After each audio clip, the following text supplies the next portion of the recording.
नमस्कार, जय हिंद, जय महाराष्ट्र. आरबी मराठी संवादमध्ये सर्व आमच्या दर्शकांचं मनपूर्वक स्वागत. आज आपण जे आगळीवेगळं जे व्यक्तिमत्व आहे महाराष्ट्रामध्ये संबंध सामाजिक क्षेत्रामध्ये झोकून घेणारं एक व्यक्तिमत्व असं आपल्यासोबत आहेत. आदरणीय दामोदररावजी बिडवे साहेब. 12 बलुतेदारांच्या माध्यमातून महाराष्ट्र नाभिक महामंडळाच्या माध्यमातून सातत्याने या ठिकाणी पायाला भिंगरी लावून फिरणं आणि सातत्याने जे समाजाचे जे ज्वलंत प्रश्न आहेत त्या प्रश्नांना वाचा फोडण्याचं काम गेल्या आयुष्यामध्ये त्यांनी केलेलं आहे.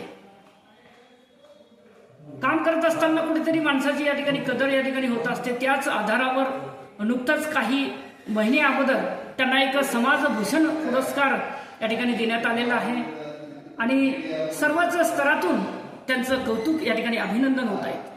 का होत आहेत की कुठेतरी या ठिकाणी समाज हिताच्या ज्या गोष्टी आहेत, समाजाचे जे ज्वलंत प्रश्न आहेत त्या प्रश्नांना कुठेतरी शासन दरबारी मांडण्याचा प्रयत्न, लोकहिताच्या माध्यमातून जे ज्वलंत जे प्रश्न आहेत त्या प्रश्नांना वाचा फोडण्याचं काम सातत्याने ते नेहमी करत असतात. म्हणून आज त्यांच्यासोबत आपण एक 2 मिनिटाचा या ठिकाणी संवाद साधतोय की हार्दिक स्वागत सुस्वागतम साहेब.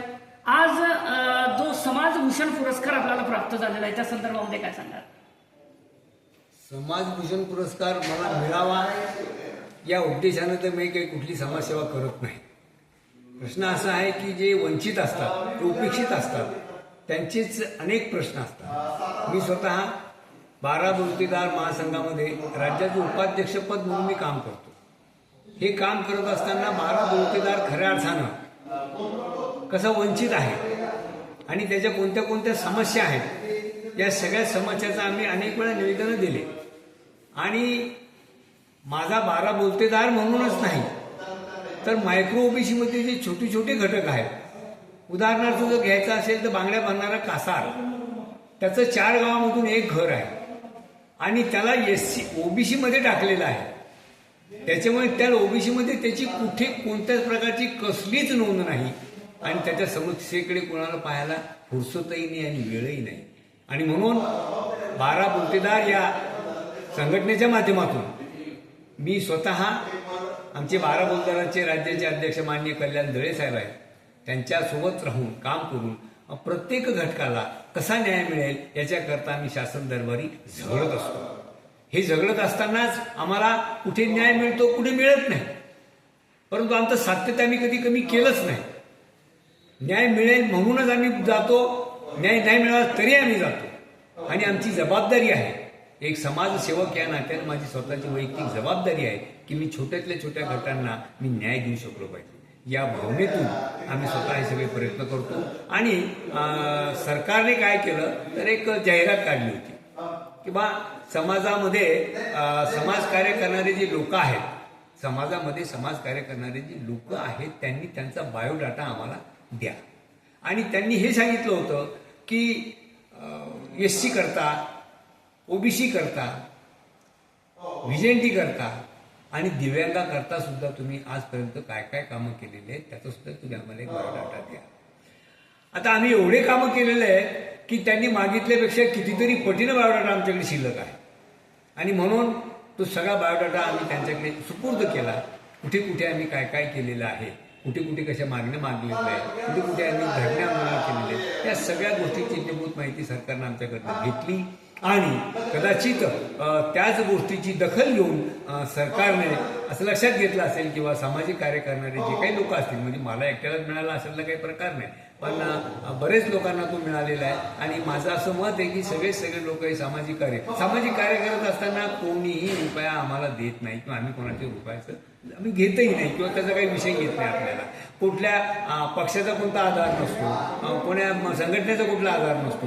ही स्वतःच्या वैयक्तिक मनाला जाणणारी गोष्ट आहे. किंवा खरंच ही लोक वंचित आहेत, उपेक्षित आहेत, या वंचितांना आणि या उपेक्षितांना कुठेतरी आपण न्याय देऊ शकतो का या भावनेतून आम्ही कार्य करत असतो. आमच्या कार्याला आम्ही जे काम करतो आमच्या या कार्याला कुणी नाव ठेवत असेल, कुणी चांगलं म्हणत असेल याचा आम्ही कधी विचार केलेला नाही. बऱ्याच ठिकाणी हे काम करत असताना आम्हाला अपमान सुद्धा सहन करावा लागलेला आहे आणि तो आम्ही केलेला आहे.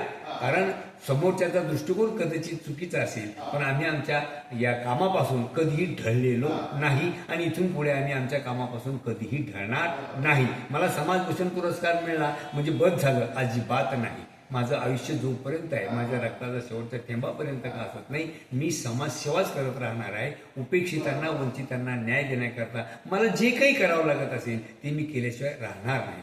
आणि शासनाने मला समाजभूषण पुरस्कार देऊन जे सन्मानित केलं त्याबद्दल शासनाचं सुद्धा मी एका दृष्टीने त्यांचे आभार सुद्धा व्यक्त करतो. येत्या 12 मार्च 2024ला मला मुंबई येथे मुख्यमंत्र्यांच्या हस्ते माझा सत्कार झालेला आहे. त्याला मी असं समजतो एखाद्या वेळेस किंवा आपल्या समाजकार्याची एखादी पावती सुद्धा आपल्याला ती मिळालेली आहे. पण ती पावती मिळाली म्हणून माझं काम थांबलं असं होत नाही, असं होणार नाही. मी परत एकदा तुम्हाला या मीडियाच्या माध्यमातून नक्कीच सांगतो की शेवटपर्यंत मी उपेक्षित समाजाचं जो कोणता घटक असेल, आमच्या ज्या 18 पगड जाती आहेत, त्या छोट्या छोट्या जाती आहेत, त्या जातीतल्या उपेक्षित समाजांकरता, उपेक्षित घटकांकरता मी माझं काम सातत्याने करतच राहणार. सातत्याने या ठिकाणी आपण आयुष्यामध्ये समाजसेवेचं व्रत आपण या ठिकाणी घेतलेलं आहे. आपण या ठिकाणी या अगोदर शासनामध्ये सुद्धा या ठिकाणी एक नोकरी करत होत आहेत, परंतु नोकरी करत असताना आज या ठिकाणी समाजसेवेचं व्रत आपण धारण केलेलं आहे. आणि आज समाजसेवेचं व्रत धारण करत असताना एखादा अविस्मरणीय क्षण काय सांगणार आपण? 12 बलुतेदारांच्या माध्यमातून आलेला, महाराष्ट्र नाभिक महामंडळाच्या माध्यमातून आलेला अविस्मरणीय क्षण जर असं म्हणाल तर तसे ते बरेच आहेत. एकदा धोबी समाजानं त्यांच्या मागण्या मान्य करून घेण्याकरता ते कलेक्टर ऑफिस समोर धुणं धुत होते आणि ते काय तरी त्या धुणं धुत होते ते, आणि ते धुणं धुत असताना मी तिथे गेलो. आता मी धोबी समाजाचा माणूस नाही, तरी सुद्धा त्यांनी माझ्या हातात ते कपडा दिला आणि ते पाणी आणि मला सांगितलं की धुवा कपडे. आणि धुवा कपडे तर मी असं थोडंसं म्हणजे अचंबाचा तर काही विषयच येत नाही, समाजसेवा आहे, प्रत्येकाकरता काम करायचं आहे. मी ते हातात घेतलं आणि ते मी कपडे धुतले. तर ते कपडे धुतल्यानंतर त्या जेव्हा कलेक्टर ऑफिसमध्ये आम्ही निवेदन दिलं तेव्हा मला तिथे असा प्रश्न करण्यात आला, मला वैयक्तिक त्या बाबूने प्रश्न केला की तुम्हाला कपडे धुताना तुम्हाला तुमच्या मनाला काय वाटलं?